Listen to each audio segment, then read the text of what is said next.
Hey folks, I'm MysteriousJG, and welcome back to Let's Play Mass Effect Andromeda. In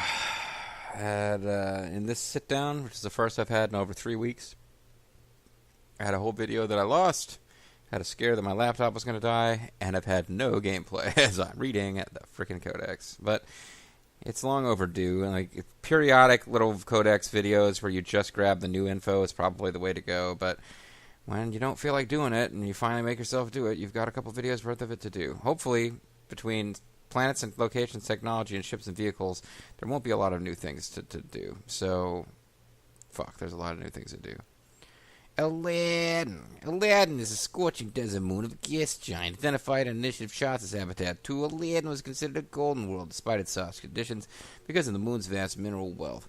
Tidal gravitational effects cause plumes of sodium silicate to erupt from Aladdin's core, depositing unusually pure silicon sand across the surface, invaluable for manufacturing high-performance computer hardware. Orbital surveys show that, contrary to projections, Aladdin is almost there. You know, there's an in-jokey reason why I'm using this voice to read about Aladdin, but it isn't worth explaining. I do, however, think I should have been using goofy voices in the last two videos to make things lighter. Aladdin surveys. Orbital surveys show the contrary projections. Aladdin is almost devoid of water vapor, making long-term settlement and mining efforts unlikely. Those who live on Aladdin face a constant struggle for survival, able to thrive. Yeah, none of my decision point listings so far talked about the fact that I told that lady who was stealing all the water to fuck off. Those who live on Aladdin face a constant struggle for survival, able to thrive in environments that would kill most organic species in days. The Krogan who departed the Nexus have established on a colony on Aladdin and defended the sovereignty fiercely. The Nexus advises travelers to avoid Aladdin if possible. I really don't actually understand the whole Krogan biology allows them to survive anywhere thing. Like, you would think maybe they're particularly resilient against cold or even radiation, but then why would they be... What about that physiology would make them resilient against heat? How can they survive on less food than anyone else? I mean, I don't know. The idea that you can shoot them a lot before they die doesn't really jive with the idea that they can survive some of the other stuff they're supposed to be able to survive. After the gift of valuable remnant drive core, the Krogan colony of Nuchanka is now allied with the Initiative. Overlord Mortar shares leadership with the Initiative's assigned representative, Cariste Arcana. Oh, we're actually going to meet this person. The Nexus gather a negotiation team to draw up mineral water claims on Aladdin. There's no data on whom the Krogan are choosing as negotiators. The activated remnant vault has increased the presence of cloud-forming particulates in Aladdin's sky. Though the moon is still brutally hot, the moisture levels have noticeably risen, increasing ambient humidity and the likelihood of rain. Which we still won't see in the game. Nexus scientists advise that the inhabitants of Aladdin, once starved for water, should prepare for flash floods. And of course the planet Havarti. As Jarl explains, Havarti... No, I did that voice previously. As Jarl explains, Havarti is considered the ancestral home of the Angara. The ruins of Angaran cities are a draw for researchers, looters, and Angara who defy the Ket to make a pilgrimage. The planet's history also makes it a symbolic staging ground for the ruthlessly xenophobic rock stars.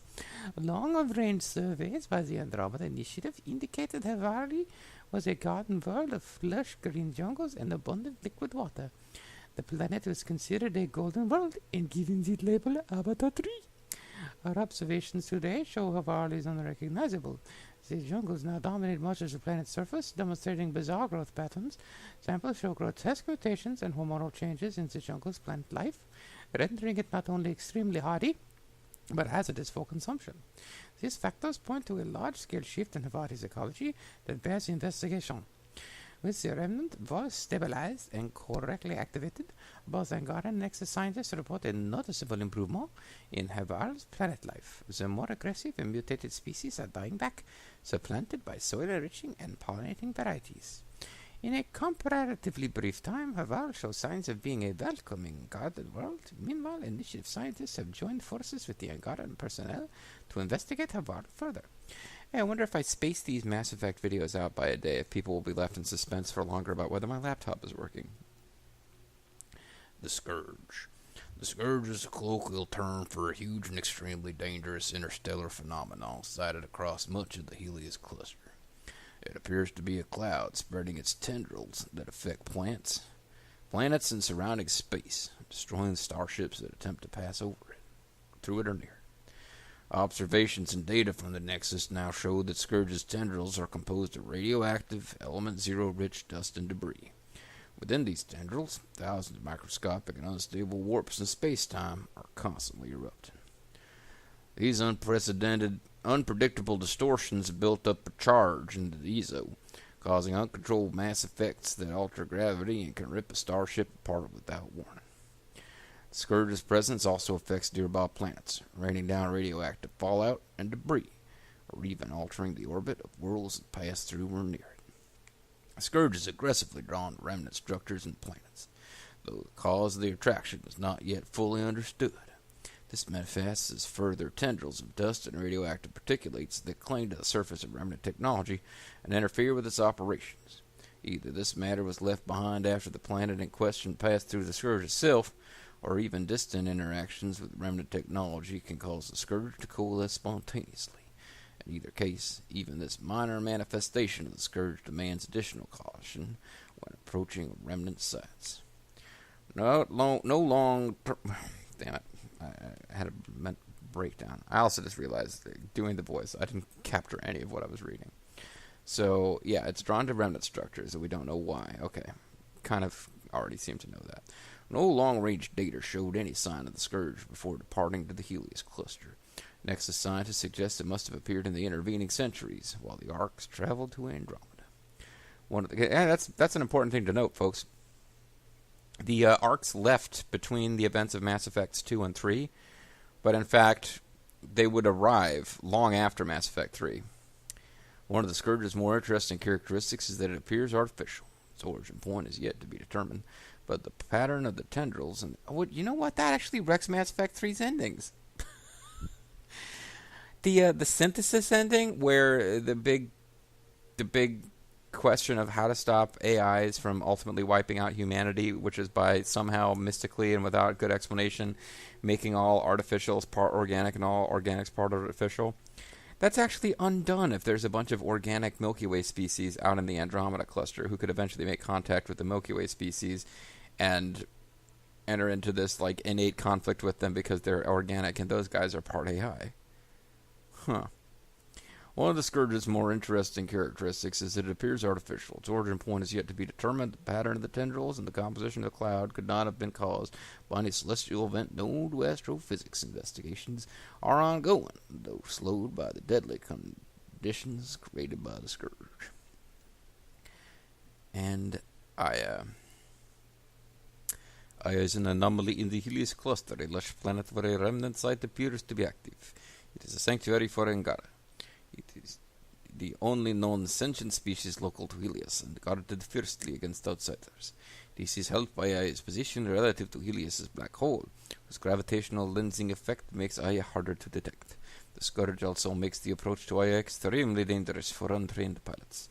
Scans indicate numerous cat wrecks lost in the Scourge nearby, picked clean by Angaran salvagers. Aya is also the headquarters of the Angaran resistance movement against the cat, whose leader, Comrade Stalin, advised Aya's planetary governor, Paran Shia. I'm doing a voice from Allied General, which I eventually need to play, or let's play. Tan has ordered that Aya is not to be considered sovereign territory, but a military power. While the Tempest and its crew were allowed to visit peacefully, the Nexus is advising extreme caution to other potential visitors and ordering the distribution of early contact guidelines. With relations warming between the Initiative and the Angara, diplomatic overtures continue. The Initiative is opening an embassy on Aya, with Paran Shia's approval, while extending invitations to Angaran diplomats and scientists to tour the Nexus. Our cultural exchange is beginning several cooperative programs intended to foster a better understanding between the various Milky Way species and the Angaran. Meridian. Evidence in the Aya Vault shows that the network of remnant vaults across the Helios cluster is controlled from the central point known as Meridian. When properly connected to Meridian, vaults function as designed, terraforming and maintaining planetary conditions to make planets suitable for life.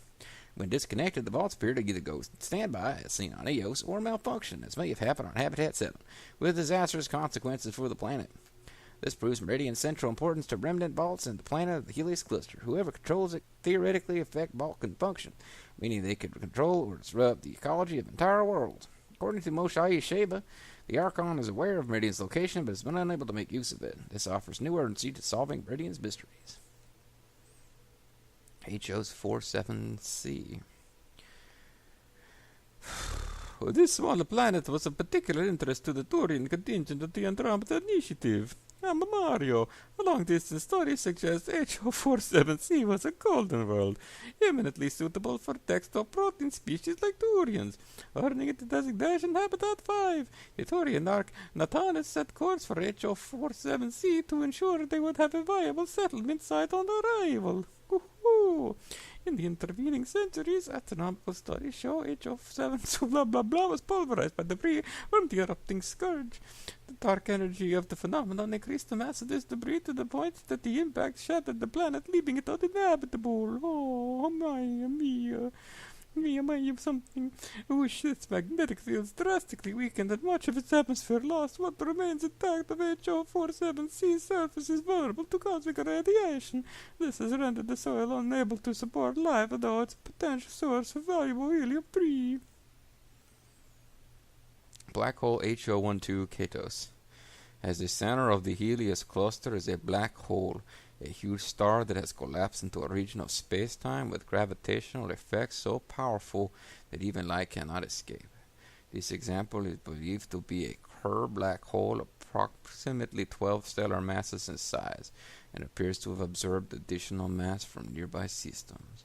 Our scientists believe that the radiation released from the creation of the black hole may explain the abundant element zero found in Helios.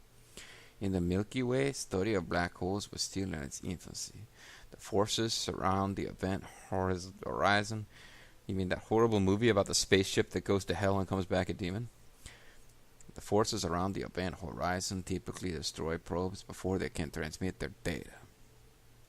Man, Event Horizon, what a great movie. And I love the closing credit theme. Which eventually, after a bit of that, you eventually have someone saying, "Oh my god, that's some funky shit!" And you know you've just watched a serious sci-fi movie when you get hit with that. This black hole presents a unique opportunity for study, even at a remove. The original Asari survey of Andromeda called the black hole Ardat Hekas, Demon's Maw.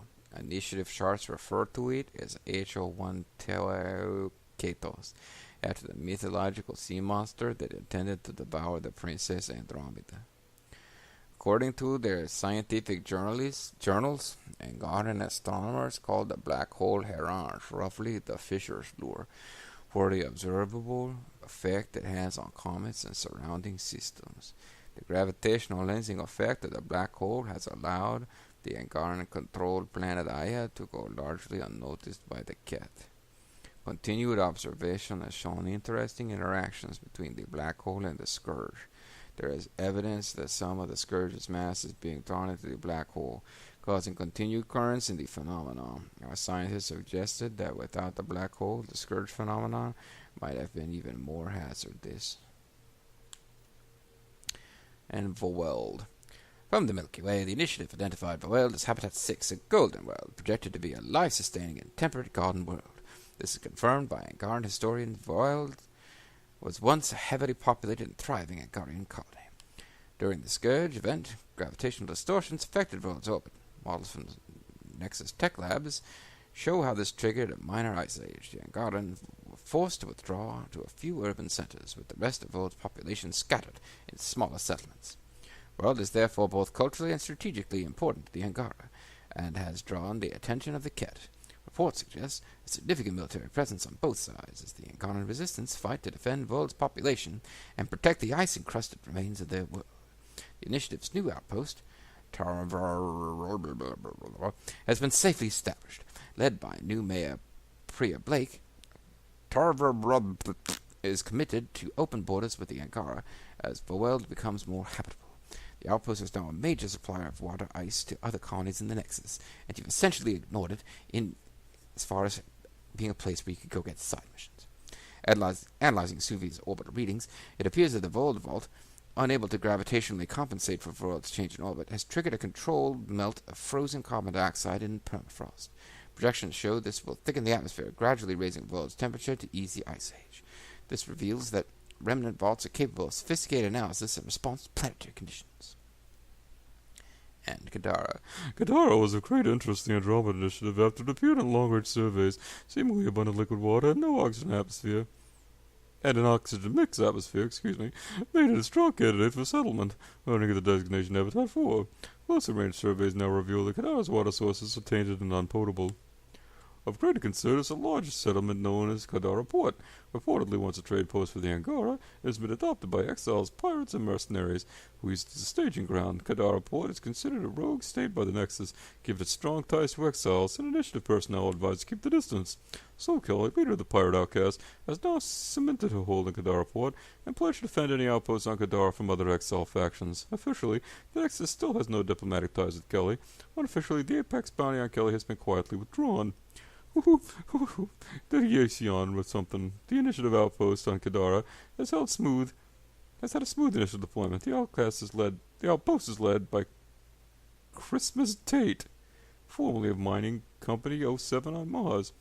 Sampling shows that excavating Kadara's vault has dramatically improved water quality. New algae blooms and microbial life have emerged, which eat and metabolize sulfide minerals in the groundwater before serving as food supply for the larger animals. The Tian should not require more than the standard water trading. Technology, research and development, armor and mods. You can read these if you want. I'm not reading them.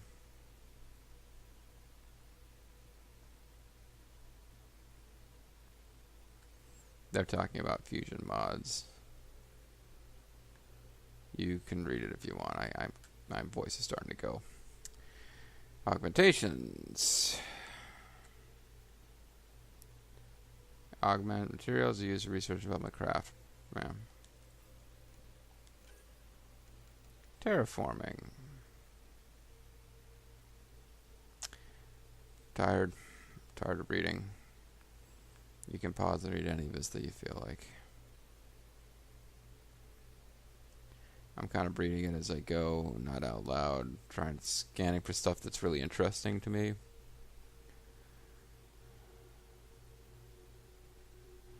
The existence of meridian places, the vaults, because they're talking about terraforming from these vaults.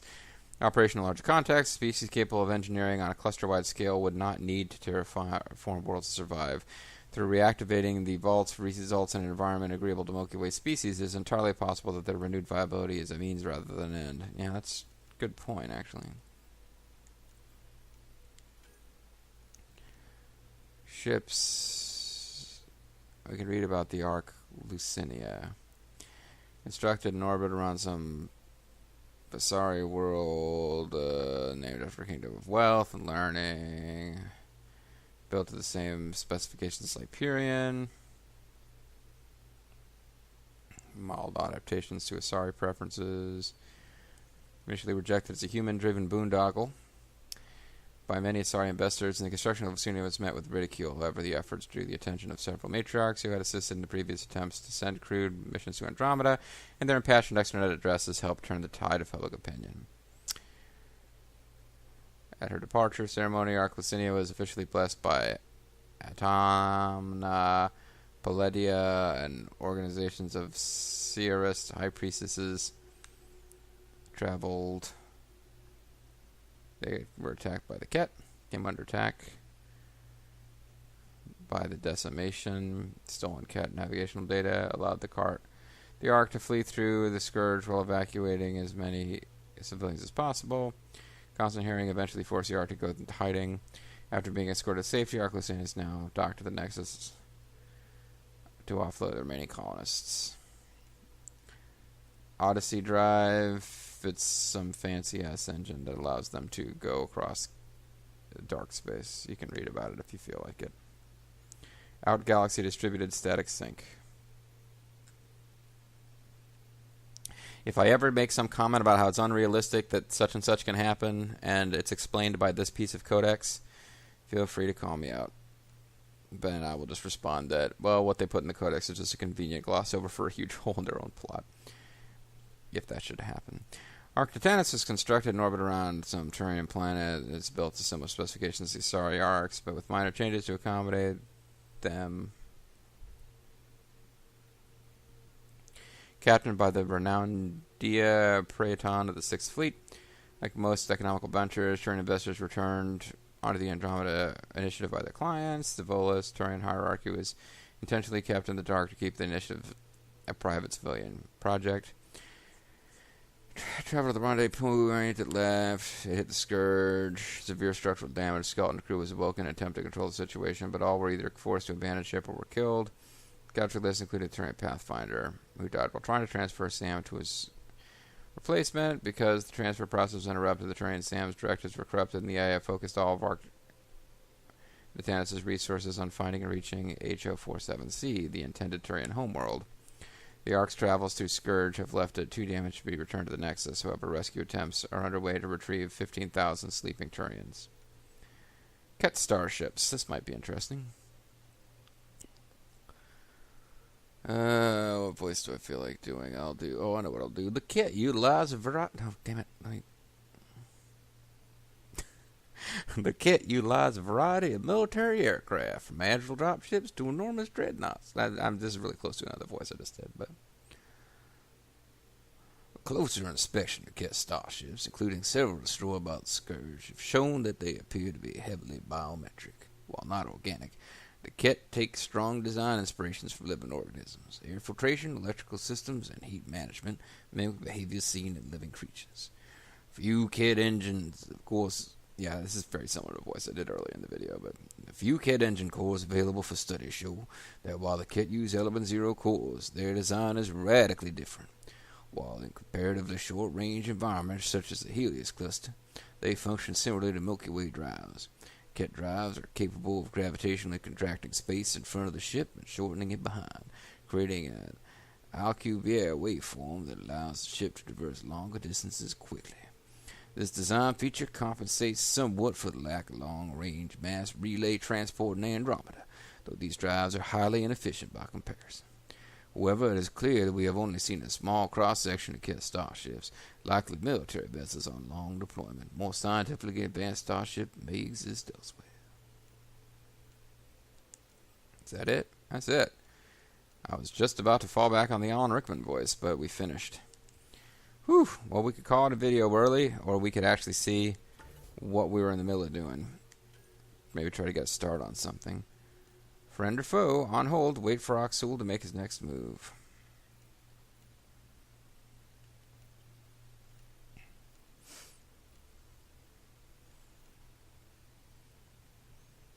Well, I guess we could go to the Kadara bar and meet PB.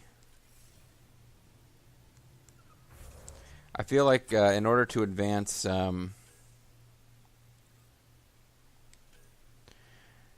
we need to do some other stuff before advancing Jawl's plotline, so let's advance PB's.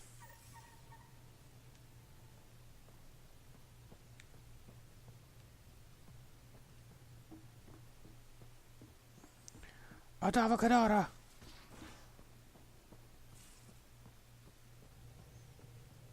Hi, Sad. I can remember my dead friends, engineer guy. Hi, Scottish religious chick. How you doing? It's been a couple of weeks.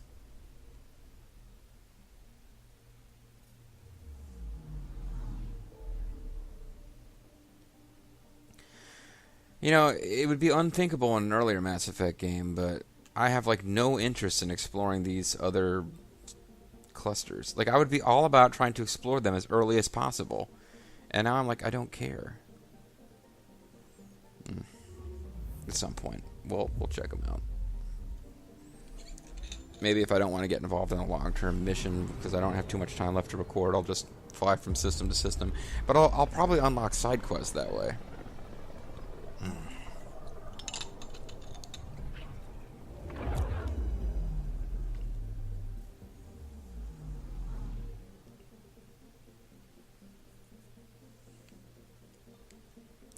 Oh, Kadara Port. You're just not as interesting as you think you are. It's like a whole planet that's Mos Eisley.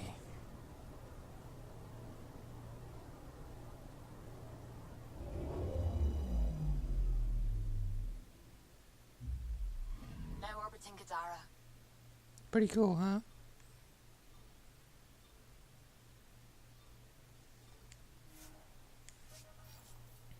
I'm just not allowed to fly directly to the free roam part. I have to fly to this little township and do free roam deployment from there.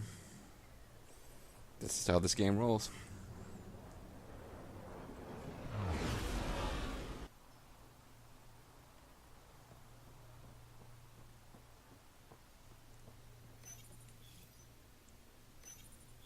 Why is this taking so long?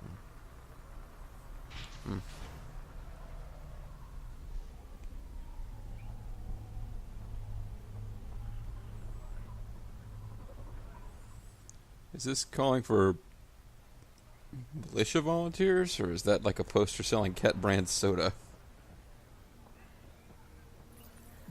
I don't know if opening this door will automatically trigger dialogue. I hope not. Because what I'd like to do is... Oh, wait, past Doc Rogan. Or he was beaten up by me and Drac in our wacky, zany scene, which I've... That fight was a riot, huh? Somehow we aren't banned. You took some hits. How you feeling? Honestly, still sore. Alcohol helps, though. What can you tell me about Warrior... wait, Reyes a Warrior. So Reyes was the charlatan. I don't like anyone I can't trust, but he seemed to be doing some good. Kind of a shame. Don't have too much fun. It's early.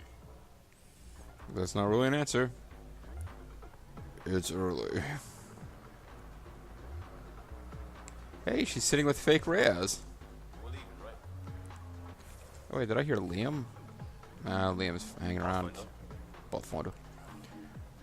Liam. So, is everything supposed to change with Sloan unchallenged? Stability was the goal. But now we're all talking about this place just because we're here. Well, I have a bar full of allies. As long as I'm buying. Sounds like diplomacy to me. Oh, good. I thought we were going to have a whole dialogue chain with him. Alright, I'm going to call it a video, and when we come back, we're going to do PB Quest. I'm MysteriousJG. I want to thank you guys very much for watching, and I hope you'll join me next time for more of Mass Effect Andromeda. And I needed to be ready to actually cut off the recording before I did my outro, but now I am. So I'll see you guys next time.